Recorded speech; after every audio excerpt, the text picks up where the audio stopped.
নমস্কাৰ। লাৰ্ণিং ইংলিছৰ প্ৰথমটো খণ্ডলৈ আপোনাক স্বাগতম জনাইছোঁ। এই ভিডিঅ'টো আৰম্ভ কৰাৰ আগতে দৰ্শকসকলক এবাৰ জনাওঁ যে এই ভিডিঅ'টো সেইসকলৰ বাবে বনোৱা হৈছে যিসকলে অতি সহজতে ইংৰাজী বিষয়টো বুজি লৈ তেওঁলোকে পৰীক্ষাত সাফল্যতাৰে অধিক নম্বৰ লাভ কৰিবলৈ সক্ষম হ'ব আৰু যিসকল ছাত্ৰ ছাত্ৰীয়ে পঢ়াত অসুবিধা পায় তেওঁলোকে এই ভিডিঅ'টোৰ জৰিয়তে অতি সহজতে ইংৰাজী বিষয়টো শিকিব পাৰিব। আজি আমি এতিয়া আমি এই ভিডিঅ'টো আৰম্ভ কৰিম। আজি আমি এই ভিডিঅ'টোত দশম শ্ৰেণীৰ প্ৰথম লেসনটো প্ৰথম লেসনটো আমি আৰম্ভ কৰিম আৰু এই লেসনটো আমি অতি সহজ ভাষাৰে আমি বুজাই দিম যাতে সকলো ছাত্ৰ ছাত্ৰীয়ে এই লেসনটো এই পাঠটোৰ পৰা বিভিন্ন ধৰণে তেওঁলোকে বুজি লৈ প্ৰশ্নৰ সঠিকভাৱে উত্তৰবিলাক শিকিব পাৰে আৰু পৰীক্ষাত অধিক নম্বৰ লাভ কৰিবলৈ সক্ষম হ'ব পাৰে। আমি এতিয়া এই লেসনটো আমি আৰম্ভ কৰিম। আমাৰ প্ৰথম লেসনটো আছে দ্য ফ্লাইট এইখন কিতাপ ফাৰ্ষ্ট ফ্লাইট এইখন কিতাপ আৰু এইখন দশম শ্ৰেণীৰ টেক্সট বুক মূল পাঠ্যক্ৰম আৰু এই পাঠ্যক্ৰমৰ পৰা কেইটামান লেসন ইয়াতে দিয়া আছে। তাৰে ভিতৰত প্ৰথম লেসনটো হৈছে এ লেটাৰ টু গড। যিসকল ছাত্ৰ ছাত্ৰী দশম শ্ৰেণীত বৰ্তমান অধ্যয়নৰত অৱস্থাত আছে তেওঁলোকে এই পাঠটো প্ৰথমতে এই টেক্সট বুকৰ লেসনবিলাক অতি সহজ ভাষাত তেওঁলোকে বুজি লৈ কেনেধৰণে অধিক নম্বৰ লাভ কৰিবলৈ সক্ষম হ'ব সেই সম্পৰ্কে আমি প্ৰথম এই লেসনখিনিকে আমি বুজাই দিম। এইটো লেসন দিছে এ লেটাৰ টু গড।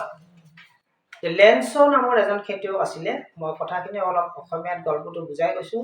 প্ৰথম কথা যে লেসনবিলাকৰ পাঠবিলাকৰ অসমীয়া সাৰাংশটো প্ৰথম জানি ল'ব লাগিব আৰু বিভিন্ন শব্দৰ অৰ্থবিলাক তেওঁলোকে উলিয়াই ল'ব লাগিব। এইটো হৈছে a letter to god. The Lanso is a farmer who writes a letter to God when his crops are ripened, asking for 100 pesos. Lens' নামৰ এজন খেতিয়ক আছিলে আৰু সেই খেতিয়কজনে এবাৰ ভগৱানলৈ এখন চিঠি লিখিছিল।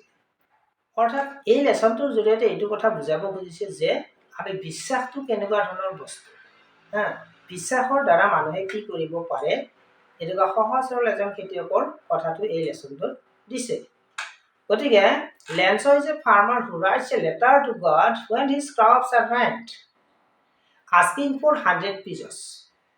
Does Lanso's letter reach God? Does God send him the money? Think what your answer to these questions would be, and guess how the story continues before you begin to read it. অৰ্থাৎ এই গল্পটোৰ এই ষ্টৰিটোৰ মূল কথাটো হৈছে যে lens' নামৰ খেতিয়কজনে এবাৰ তেওঁৰ গোটেই খেতি পথাৰবিলাক প্ৰাকৃতিক দুৰ্যোগৰ ফলত নষ্ট হৈ গৈছিলে আৰু তেওঁ কি কৰিছিলে তেওঁৰ অগাধ ভগৱানৰ প্ৰতি বিশ্বাস আছিলে আৰু সেইবাবে তেওঁ কি কৰিছিলে ভগৱানলৈকে এখন চিঠি লিখিছিলে।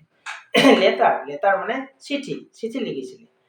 কিয় লিখিছিলে যে তেওঁক 100 pesos লাগে। অৰ্থাৎ পিজছ মানে what is the meaning of pesos? Pesos means currency of Latin America. আমাৰ ভাৰতবৰ্ষত যেনেকৈ ৰুপি বুলি কয় টকাটো, লেটিন আমেৰিকাৰ এইটো currency of Latin America.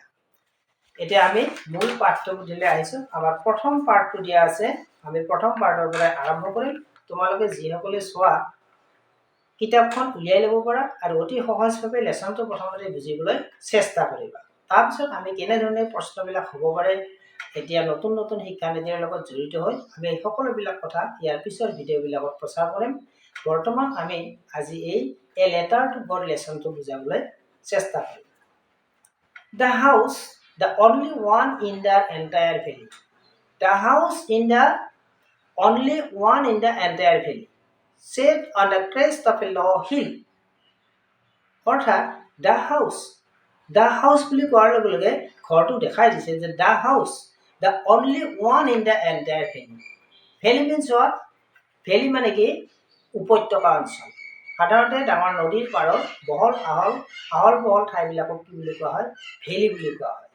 Valley এই ঘৰটো আছিলে যে এটাই ঘৰ আছিলে সেই এণ্টায়াৰ ভেলিত এটা উপত্যকাৰ ওপৰত set on the crest of a low' hill আৰু সেই উপত্যকাটোত এখন সৰু পাহাৰ আছিলে আৰু সেই পাহাৰখনৰ আটাইতকৈ ওখ ক্ৰেষ্ট CREST ক্ৰেষ্ট মানে টপ অফ এ হিল। তোমালোকে এটা কথা মন কৰিবা যে প্ৰথম পেৰাগ্ৰাফৰ পৰাই অপজিট ৰাইট চাইডৰ তোমাৰ অপজিট চাইডত ৰাইট চাইডত তোমাৰ ৰঙা আখৰে যিবিলাক লিখা আছে, ৰঙা আখৰে যে ৱাৰ্ডৰ মিনিংবিলাক দিয়া আছে, এইবিলাক তোমালোকে পঢ়ি যাওঁতে এখন বহি উলিয়াই ল'বা আৰু নোট কৰি যাবা, কাৰণ এই শব্দবিলাকৰ পৰা ৱাৰ্ডবিলাকৰ পৰা বিভিন্ন ধৰণৰ কুৱেশ্যন হ'ব পাৰে।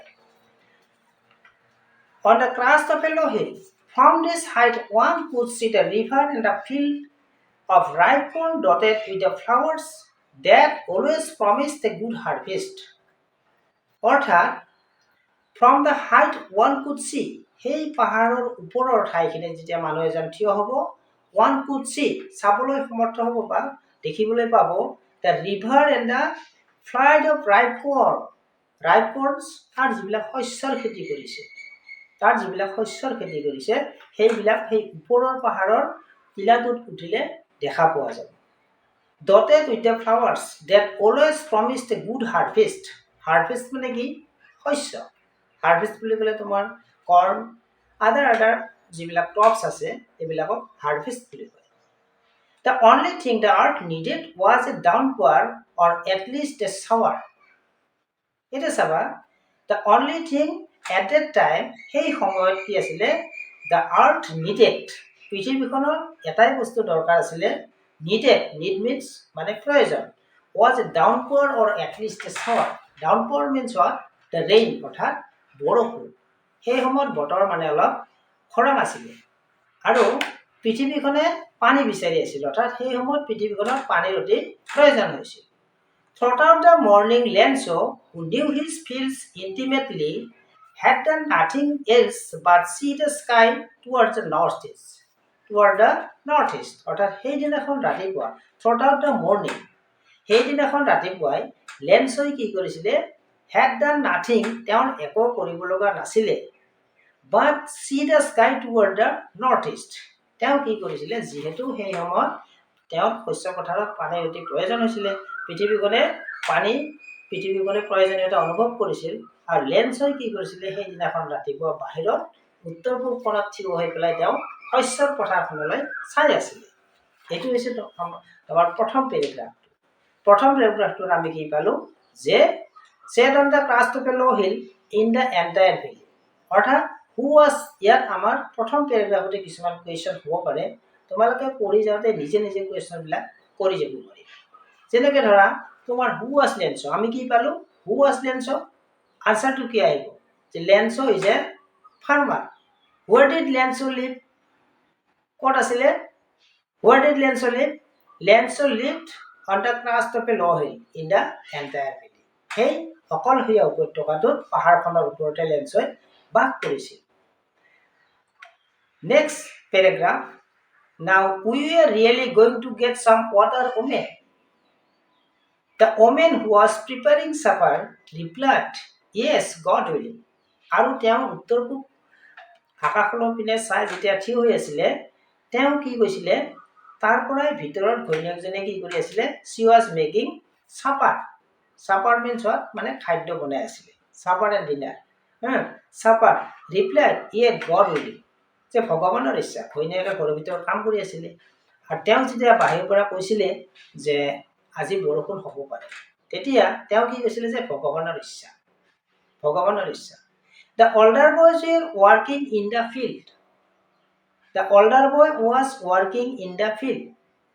Older boy অৰ্থাৎ ডাঙৰ ল'ৰাজনে কি কৰিছিলে, পথাৰত কাম কৰি আছিলে। While the smaller ones were playing near the house until the woman called to them all for come for dinner. আৰু দ্বিতীয়জন সৰু ল'ৰাজনে কি কৰিছিলে, ওচৰতে ঘৰৰ কাষতে খেলি আছিলে, আৰু মাকে যেতিয়ালৈকে সিহঁতক খাবলৈ নামাতে তেতিয়ালৈ বাট চাই আছিলে।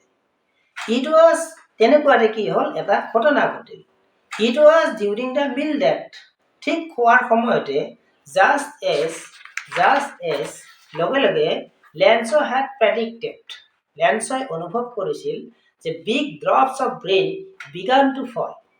তেওঁ অনুমান কৰিলে যে big drops of rain began to fall, বৰষুণৰ ডাঙৰ টোপাল পৰিব ধৰিলে। In the northeast, huge mountains of clouds could be seen approaching. আৰু গৈ দেখিলে যে নৰ্থ ইষ্ট, উত্তৰ পূব পিনে কি হৈছে, আকাশত বহুত ডাঙৰ মানে তেনেকুৱা হেভি ক্লাউড মেঘ দিছে তাৰমানে মাউণ্টেইনছ অফ ক্লাউড তাৰমানে খুব ডাঙৰ বৰষুণ দিয়াৰ সময়ত বেছিকৈ বৰষুণ দিবৰ সময়ত আকাশখনত যেনেকুৱা মেঘ দি মানে একদম ধোঁৱা বৰণীয়া কৰি পেলাই মেঘাচ্ছন্ন কৰি পেলাই তেনেকুৱা দেখিলে the air was fresh and sweet বতাহবিলাক কেনেকুৱা হৈছিলে ফ্ৰেছ এণ্ড চুইট সুন্দৰ বতাহ বলিছিলে the man went out for no other reason than to have the pleasure of feeling the rain on his body অৰ্থাৎ তেওঁ কি কৰিছিলে লেন্সই লগে লগে he went out but why did Lencho went out লেন্সই বাহিৰলৈ কিয় গৈছিলে ইয়াত এটা কুৱেশ্যন হ'ব পাৰে the man went out for no other reason there was no any other reason but he wanted to have the pleasure of feeling the rain on his body অৰ্থাৎ তেওঁ শৰীৰত বৰষুণটো পৰাৰ যিটো আনন্দ প্লিজাৰ সেইটো ল'বলৈ বাহিৰলৈ দৌৰি গৈছিলে and when he returned he exclaimed these are not the raindrops falling from the sky আকৌ তাৰপিছত তাৰ পৰা ঘূৰি আহি তেওঁ কি কৈছিলে যে এই বৰষুণৰ টপালবিলাক কি বৰষুণ নহয় কি বুলি কৈছিলে they are new coins coins মানে কি coins COIN coin বহু বছৰ সিঙ্গুলাৰ প্লুৰেল নাম্বাৰ হলে এস coins মুদ্ৰা আমাৰ যিবিলাক 10 টকীয়া 5 টকীয়া 1 টকীয়া 2 টকীয়া মুদ্ৰা যে মুদ্ৰা পইচা এটো coins বুলি কয় the big drops are 10 cent pieces and the little ones are 5s the ডাঙৰ টপাল বিলাকক তেওঁ 10 পইচাৰ মুদ্ৰা বুলি কৈছিলে আৰু সৰু বিলাকক 5 পইচাৰ মুদ্ৰা বুলি কৈছিলে next paragraph which has satisfied expression আনন্দ অৰ্থাৎ satisfied তেওঁ যেন সন্তুষ্টি লাভ কৰিছিলে satisfaction satisfy হোৱা which has satisfied expression he regarded the field of bright gold which is flowers তেওঁ পথাৰত তেওঁ যিবিলাক শস্য ফুলি আছিল সেইবিলাক তেওঁ চাইছিলে draped in a curtain of rain তাত যেন বৰষুণে এখন curtain means what curtain মানে হৈছে অসমীয়াত পৰ্দা বুলি কয় draped means what draped মানে যেন ঢাকি দিছে অৰ্থাৎ কভাৰ কৰে কভাৰ বুলি ইংলিছত কি বুলি ক'ব কভাৰ বুলি ক'ব এইপিনে যে ৰঙা আখৰেৰে লিখা আছে শব্দবিলাক এইবিলাক বহিত লিখি ল'ব লাগে যে ৰঙা আখৰে লিখা draped অৰ্থাৎ কাৰ্টেন মানে draped অৰ্থাৎ draped means what covered ঢাকি দিয়া but suddenly কিন্তু তেনেকুৱাতে কি হ'ল ডাঙৰ ঘটনা এটা but suddenly a strong wind began to blow and along with the rain very large hailstones began to fall হঠাতে কি হ'ল suddenly শব্দটো হঠাতে a strong wind মানে বতাহ began to blow and along with the rain very large hailstones মানে শিলাবৃষ্টি hill এই যে আকাশৰ পৰা বৰষুণৰ লগত যেতিয়া হিল পৰে এইটো হেলষ্টন বুলি কয় হেলষ্টন began to fall তেতিয়া হিল পৰা আৰম্ভ this truly that resemble new silver coins তাৰপিছত যেতিয়া তোমাৰ হিলবিলাক পৰিব ধৰিলে পানীত হিলবিলাক পৰিলে সাধাৰণতে ওপৰতে উপঙি থাকে দেখাত যেন কি হ'ল সিলভাৰ কইন্স অৰ্থাৎ ৰূপৰ মুদ্ৰা বুলি কৈছে সিলভাৰ মানে কি ৰূপৰ মুদ্ৰা বুলি কৈছে These truly did resembles new silver coins. The boys exposing themselves to the rain ran out to collect the frozen petals. আৰু সেই লৰা দুজন যে আছিলে তেওঁ লেন্সৰ লৰা দুজনে কি কৰিছিলে দৌৰি গৈ পেলাই তাৰ পৰা হিল বুটলি আনি গোট খুৱাইছিলে It is really getting bad now. Exclaimed the man. Exclaimed তেওঁ যেন মানে এটা কি কৰিলে দুখত তেওঁ ক'ব ধৰিলে exclaim যেনেকৈ আমাৰ exclamatory sentence Hi, he was dead. Hurrah, we won the break. Exclamatory sentence. He exclaimed, তেওঁ যেন মানে এটা exclaimed the man. I hope it passes quickly. I hope মই আশা কৰিছিলো it passes quickly. যে সোনকালে বৰষুণটো গুচি যাব. It did not pass quickly. কিন্তু বৰষুণটো গুচি নগ'ল. For an hour, the hail rained at the house. প্ৰায় 1 ঘণ্টা হ'ব. For an hour, the hail rained on the house ঘৰত বৰষুণ পৰিলে the garden বাগিচাত পৰিলে the hillside পাহাৰৰ হেৰাত পাহাৰৰ কাষত পৰিলে the cornfield শস্যৰ পথাৰত পৰিলে on the whole valley সেই গোটেই উপত্যকাটো এঘণ্টা সময় কি হ'ল তোমাৰ শিলাবৃষ্টি বৰষুণ পৰিলে the field was white পথাৰবিলাক বোকা হৈ গ'ল as it covered with salt মানে কি নিমখ অৰ্থাৎ নিমখ তোমাৰ ঢালি দিলে এবস্তা নিমখ যদি ঢালি দিয়ে ঠাইখনত কেনেকুৱা হ'ব বগা পৰি যাব যেন থাকি দিয়া যায় নিমখৰ নিচিনা বৰফবিলাক তেনেকৈ পৰাৰ ফলত কি হ'ল নিমখ পৰাৰ নিচিনা হৈ গ'ল next paragraph It is really getting bad now. Exclaimed the man. I hope it passed quickly. It did not pass quickly. For an hour the hail rained on the houses, the garden, the hillside, the cornfield, and the whole valley. The field was white as it covered with salt. অৰ্থাৎ বৰষুণৰ পিছত কি হ'ল সেই কথাখিনি ইয়াতে দিছে Not a leaf remained on the trees. Remain যেনেকৈ আমি কওঁ remaining part, the remaining lesson, remain ৰোৱা Not a leaf remained on the trees. গছবিলাকত কি হ'ল সকলোবিলাক আনকি ফুলবিলাক সৰি গ'ল আৰু তোমাৰ পাতবিলাকো সৰি গ'ল The corn was totally destroyed. The corn শস্যবিলাক সম্পূৰ্ণ কি হ'ল destroyed হোৱা ধ্বংস হোৱা The flowers were gone from the plants. গছৰ পৰা ফুলবিলাক সৰি গ'ল Lance's soul was filled with sadness. Lance's soul was filled with sadness. Lanceৰ অন্তৰ কি হ'ল দুখেৰে ভৰি পৰিল sadness. When the storm had passed, যেতিয়া বৰষুণ পাৰ হৈ গ'ল, he stood in the middle of the field and said to his sons. তেওঁ খেতি পথাৰলৈ গ'ল আৰু তাৰ মাজত থিয় হৈ পেলাই তেওঁ কি কৰিলে ল'ৰাকেইটাক ক'লে যে plague of locust would live more than this. The plague of locust নেকি যেন মানে যদি কেতিয়াবা শস্য পথাৰবিলাকত যদি কিছুমান পোক পতংগই কীট পতংগই খায় insect some kind of insect আৰু সেই ইনসেক্টবিলাকে যেতিয়া আক্ৰমণ কৰে বা খেতি পথাৰত ধৰে সেইবিলাক খালেও 2-4টা ৰৈ যায় মানে লেন্সে এনেকৈ ল'ৰাটা ক'লে যে a plague of locust would live more than this. The hail has lived nothing. কিন্তু এই শিলাবৃষ্টি বৰষুণে কি কৰিলে সকলোবিলাক ধ্বংস কৰি দিলে This year we will have no corn. আমি এই বছৰ কোনো শস্য নাপাম That night was a sorrowful one. সেইদিনাখনৰ ৰাতিটো কি হ'ল বৰ দুখৰ ৰাতি আমাৰ যে কেতিয়াবা মানুহবিলাক হয় দুখৰ ৰাতি নুপুৱাই মানুহৰ যেতিয়া দুখ হয় দুখৰ ৰাতি নুপুৱাই বুলি কয় আৰু লেন্সৰ পৰিয়ালটোৰ সেইদিনাখন কি হ'ল This year we will have no corn. That night was a sorrowful one. আৰু সেইদিনাখন ৰাতিটো কি হ'ল অতি দুখৰ ৰাতি হ'ল All our work for nothing. যে আমি যিমানবিলাক কাম কৰিলো সকলোবিলাক আমাৰ কি হ'ল এনে গ'ল বিফলে গ'ল There is no one who can help us. যে কোনো নাই কোনে আমাক সহায় কৰিব কাৰণ কিয় তেওঁলোকে সেই এণ্টায়াৰ ভিলেজত অকলশৰীয়া পৰিয়াল এটা আছিল তেওঁলোকৰতো কোনো নাছিল We will all go hungry this year. We will future tense.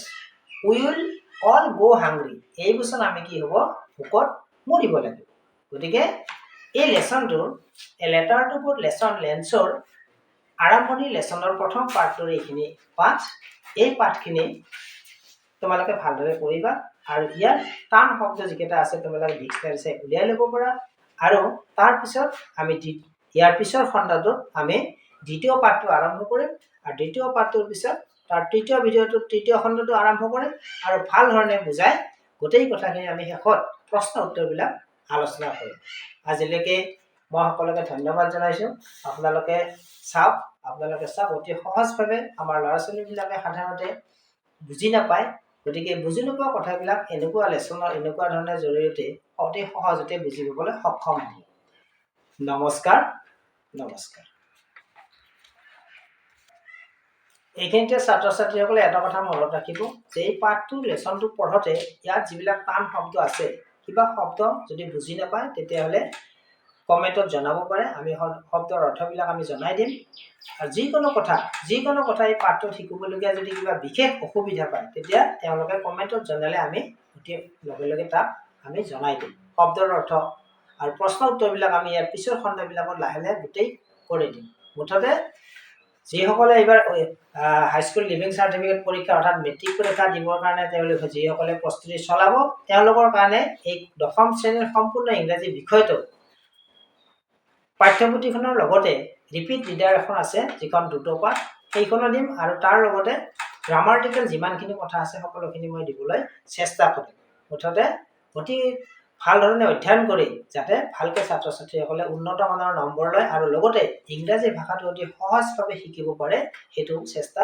চলাই যাম নমস্কাৰ